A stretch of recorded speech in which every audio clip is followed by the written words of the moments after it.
happy to be here and to moderate this panel on AI. So I guess we can start with a brief round of intros, like who are you guys, what are you building, and then I've prepared some questions that I hope will be interesting to discuss. Yeah, so you guys hear me all right? Give me a yawp if you can hear me. Yeah. Woo! So basically, I'm Lex from Passage. We're building a virtual event platform. It's Unreal Engine in the browser. And the areas we're using AI would be hosting virtual experiences on decentralized cloud, being able to leverage that same type of compute power for things we actually care about in terms of collaborating, virtual interactions, and then also generating assets for virtual experiences like 3D stuff via our AI partner, Osuri. Awesome, thanks. Hey everyone, my name is Harry. Close. Oh. Hey everyone, my name is Harry. I'm the business developer for SoarChain. And to tell you guys how SoarChain could relate to AI, I have a good analogy. We have like AI models up here, we have like GPUs and CPUs up here, and we have them data. AI models are acting as the brain, CPU and GPUs are the heart of it, powering all the models, and then we have data that is fueling up the AI ecosystem. So what SoarChain is layer 1 deepin for mobility ecosystem, and it is making your vehicle's data available real time, and that's how we are contributing to the AI ecosystem. So not only just real-time data, it's also giving verified data, which means that it's making sure the data is plausible, authentic, and integral. So this is basically what SoarChain is doing for the AI community. Yeah. My name is Greg. I'm the founder for Akash Network. Akash is the world's first open supercloud. A supercloud is a cloud that sits on private, public, doesn't matter, a cloud that essentially decouples the control plane from the resource plane. And the reason we want to do that is to take advantage of resources that are globally distributed. A lot of the cloud computing capacity is locked away behind private companies that really have no way to see the world.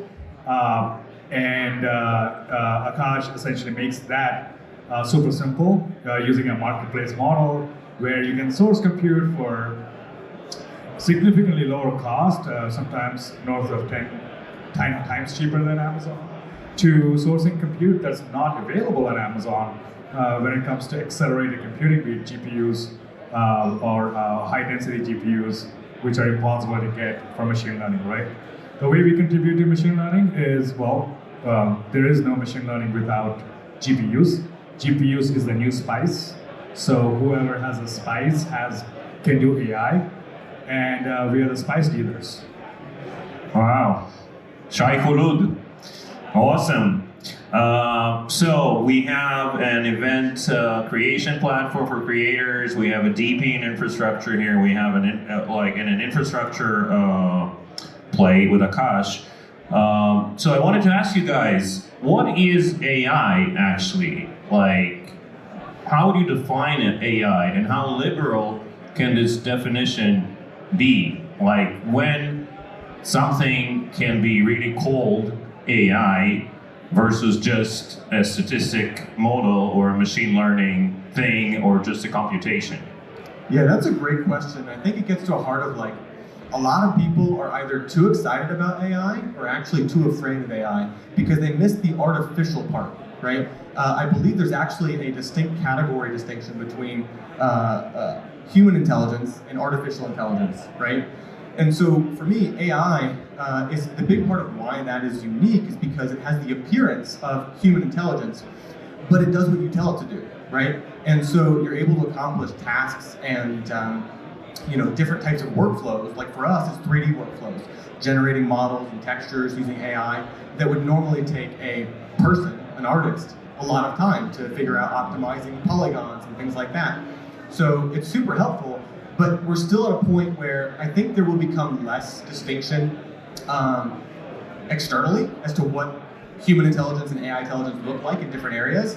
Like for instance, it feels like talking to ChatGPT, but when I tell it to make a model of Pikachu, it doesn't look as good as what my 3D artist does, right? So there's going to be areas where it's going to improve, but at the same time, there's going to be key differentiators between those categories of intelligence, like creativity, like different kinds of problem solving, that again, you can simulate if somebody puts that intent in, but you're never going to be able to recreate. And that's my thesis on that. So you would say it's something that can be, can compete or can work close to what a human would do? Yeah, it gives you that experience where you don't have to ask Google the perfect question because you don't have to frame the question the way somebody else did in their previous search.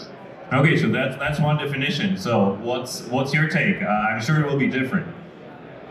Yeah, what I think is humans are trying to be perfectionist. So it is their way of perfecting the system we are currently in.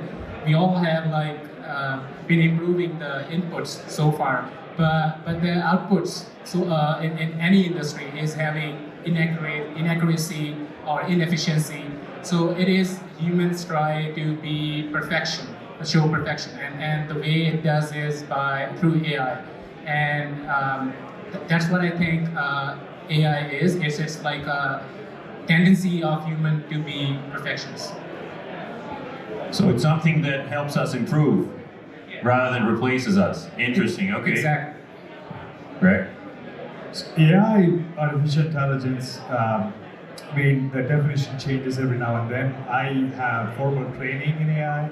I went to school for the minors in AI 20 years ago. But I think the definition that I learned was any intelligence that is not organic means any intelligence that's synthetic in nature.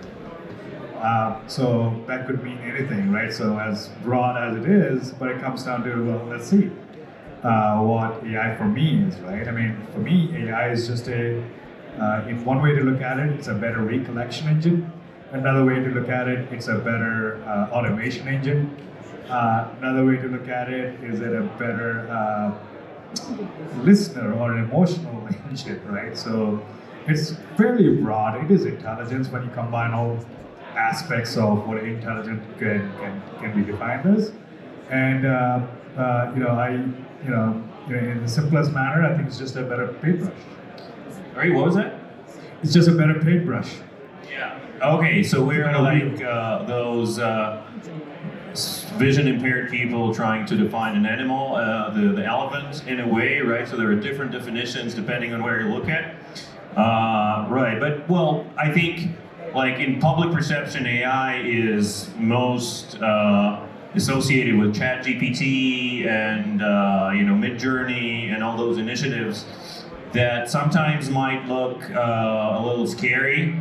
So, and there is this ongoing debate between Eliezer Yudkowsky, who is like afraid, and people like Jan LeCun, who is like all for it. So where do you guys stand on this debate? Like, shall we be nice to ChatGPT so that it kind of remembers that and keeps us alive later on when they take over the world, or like, what do you think? Yeah. And that's what I think, again, it's like Greg said, it's a tool, right? It's a better paintbrush. And so it's really what you make of it. I think the same way that people are going to use every other form of tool and advancement towards both positive and negative ends, there will be people who use this negatively, right? And we may already have seen some things that we see as negative, whether it's copyright infringement or plagiarism or whatever it may be, right? Like just fraud. I made this thing, right? And so I think for me, running a team, so I've been running a creative studio that led up to our development of Passage for the last 7 years. And I've seen the way that actually a lot of people are afraid this is going to take away from small creators because they've seen the IP infringement, which I get, right? But on the flip side of that, this also enables people who are using those tools, who use all the other tools, to compete with larger studios, larger teams, at smaller budgets. So it's just, again, it's going to be whatever people make of it. Some people will use it for negative things, and some people use this to bootstrap a small team to create something they couldn't have otherwise. So you're more on the positive side. I guess. Yeah, I agree with that sentiment. I am more on the positive side, and I could share an example how SoarChain could execute something with an AI application and how it can impact in the real world. So we could have something like a decentralized map, something like Google, but Google takes their data from the cell phones. Google take data from third-party applications and historical data. But we could have like a traffic flow where data is taken directly from the vehicles, which gives more accuracy, and that accurate data could be used by AI models to predict the best possible route for the future maps. Not only that, so if it takes historical data and can take real-time data, it can predict. Okay, there could be it could predict traffic. There could be like traffic 5 minutes on that street, and there could be traffic on that other street, but it can start predicting traffic flow. And at the same time, if we talk about another aspect of these maps, there's like road monitoring. So real-time data could be used, for example, acceleration, tire pressure, and all that stuff could be again used by AI models to predict if there's a pothole in the road, or there's an obstruction or black ice or something. So at the same time, we could have like cell phones acting as dash cams, which could predict through AI models after taking video inputs that there's an accident happened here, which is something currently Waze does. Waze is also a mapping application, but it takes users' input, which is not reliable and which is also dangerous while driving. So SoarChain could offer a decentralized map and a positive use case of AI. And at the same time, I could show you how it works. We have this product which we manufacture, and this goes into cars OBD2 port, which is like onboard diagnostic 2 port. So this is something that connects your car to the network. Yeah, I can show you. You mean I don't have to look like an idiot when I go to the mechanic? Yeah, in future you could do everything yourself. In a perfect world where smart city is executed, everything would be automated, even your parts which you replace. It's going to have a lot of life and a lot of efficiency in the future. So yeah, this could help build that in the next coming years. All right, Rick, your take, maybe a short one, because I guess we're all positive on, like, we hope it's all good, right? I mean, if you know anything about Akash, it is on the acceleration camp and not the deceleration camp, right? The two camps have AI. But again, I wouldn't obviously take one side or the other side, right? The intelligence right now, it's not even close to as intelligent as a mice, right? So we're very, very early to call the doom group on it. I think we're freaking out a lot more than we should. I mean, ChatGPT forgot how to code. So we're too early. And if you think about it, Akash, Akash in Sanskrit means the sky. When you translate Akash net to English, is Skynet, right? So what would happen if an unstoppable network where agents can use to self-train or self-replicate can do, I created the Skynet. So for those of you too young to know what Skynet is, it is an AI in Terminator that will kill us all eventually. I think it's too early to say we're to be scared of AI. Well, it developed, could it go like Gemini on all of us? And Gemini tried to change history. If you saw recently, I mean, yeah, things could go wrong, but we're not there yet. Yeah. Until proven otherwise, I'm on the free market side. Until proven otherwise, I'm on the free market side. On the free market side, yeah. Okay, well, I agree with you, although when I jump on a Google Meet call and everyone has their own Fireflies or some other Otter assistant, and then I'm just imagining that in a year from now, those assistants will just do the calls and they won't even need us. But yeah, anyway, we're here talking about crypto and AI, so let's jump into that.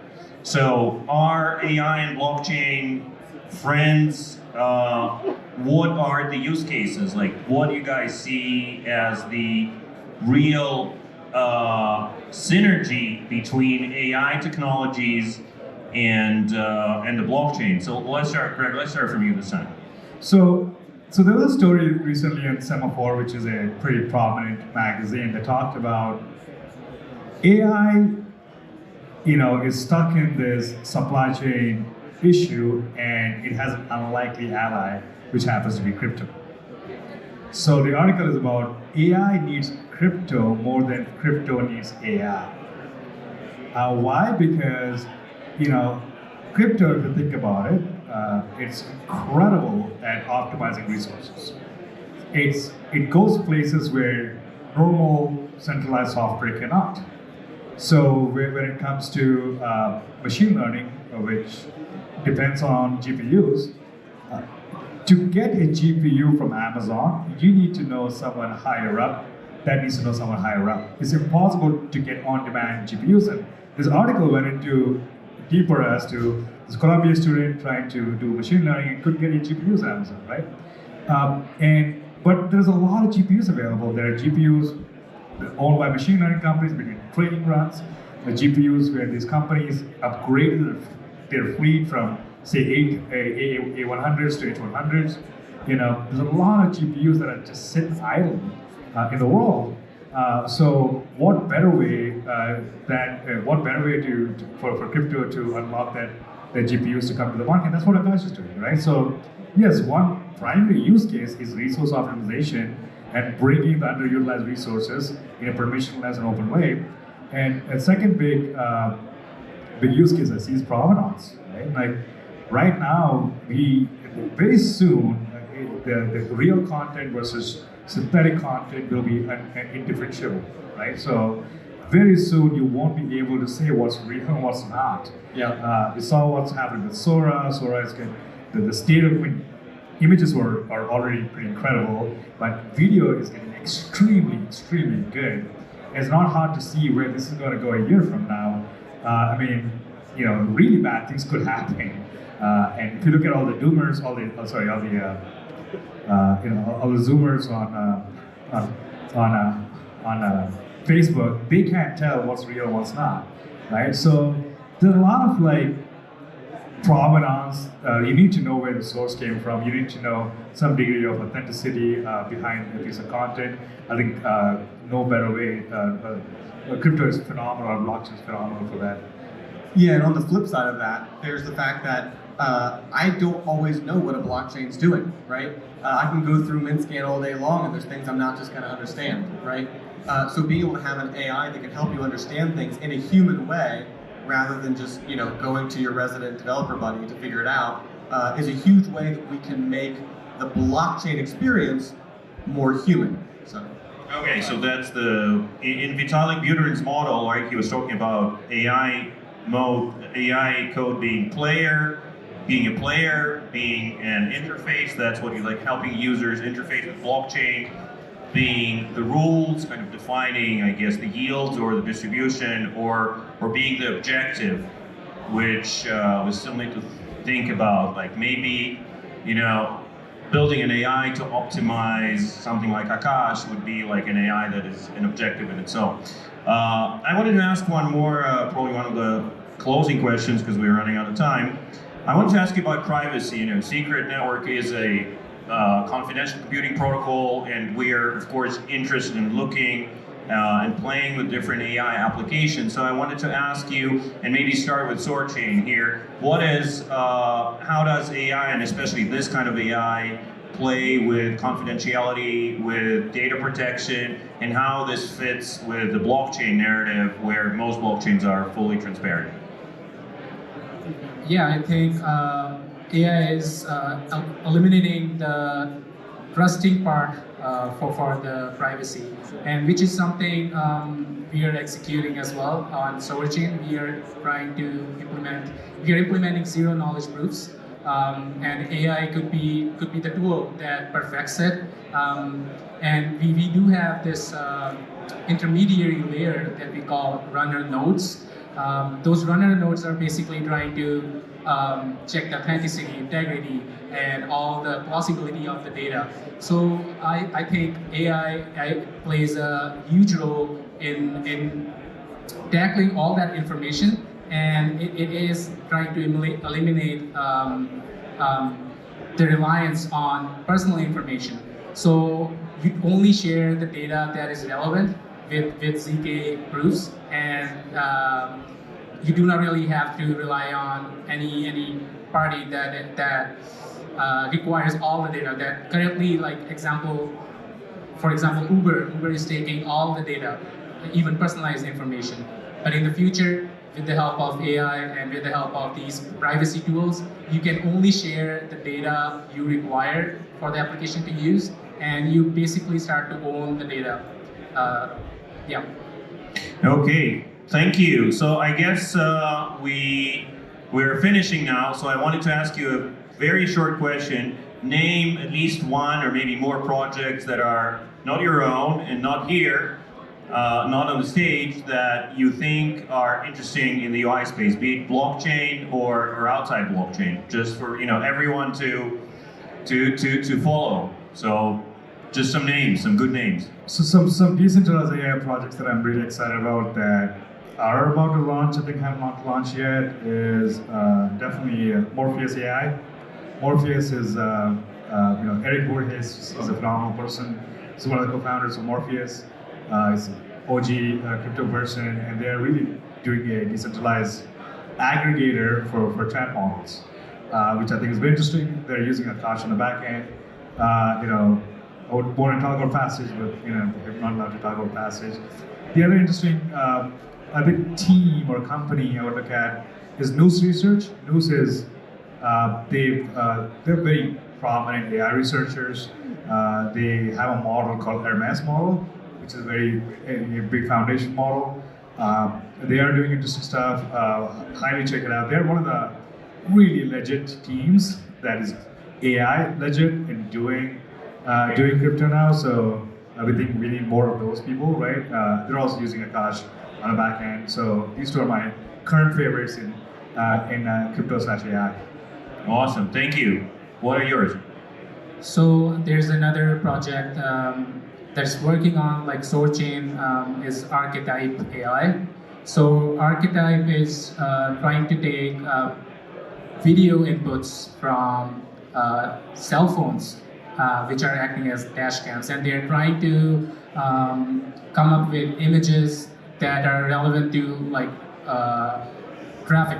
For example, currently Maruti Suzuki in India is trying to, which are our clients, are trying to implement road monitoring. They are able to see whether there's a cow in front or whether there's a dog, which is a common thing in India. And this is something what they are doing, and I think it's truly fascinating that AI could start tackling these situations, whether it's obstruction or whether it's an animal or something like that. And Archetype AI is doing that for SoarChain. Okay, thank you. Sortium AI. Sorium? Sortium, SORTIUM AI on Twitter. Go look it up. Sortium. Really cool. Yep. 3D asset generation with AI. And that's one of the things we're integrating in Passage. All right, so guys, thank you very much. Akash, Soar, and Passage, Secret Network, and remember those up-and-coming projects, Morpheus, Archetype, and Sortium AI. And thank you so much. Exciting. I hope the robots recorded the good words we said about them, and they will give us some preferential treatment when they take over the world. Y'all. Thanks, everyone.